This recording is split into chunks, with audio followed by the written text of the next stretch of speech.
একদিন গ্রামের এক বৃদ্ধা মহিলা ছিলেন। তিনি তার প্রতিবেশীদের প্রতি খুব কঠোর ছিলেন।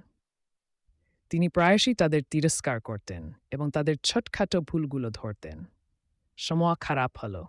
বৃদ্ধা খুব অসুস্থ হয়ে পড়লেন। তার শরীর দুর্বল হয়ে আসছিল এবং তিনি একা ছিলেন। আলী নামের এক যুবক আগে বৃদ্ধার দ্বারা তিরস্কৃত হয়েছিল। সে জানতে পারল তার অসুস্থতার কথা। আসসালামু আলাইকুম দাদি, আমি কি ভেতরে আসতে পারি? আলী শ্রদ্ধার সঙ্গে বলল। আলী, তুমি এখানে কেন? বৃদ্ধা বিস্মিত হয়ে বললেন। বৃদ্ধা অবাক হয়ে গেলেন। তিনি ভাবলেন, ইয়াকে আমি প্রতিদিন কষ্ট দিতাম, সেই কিনা আজ আমার দরজায় দাঁড়িয়ে আছে। দাদি, আমি আপনার সেবা করতে এসেছি। আপনারা প্রয়োজন আমাকে বলুন। আলী বলল, ইয়াতন।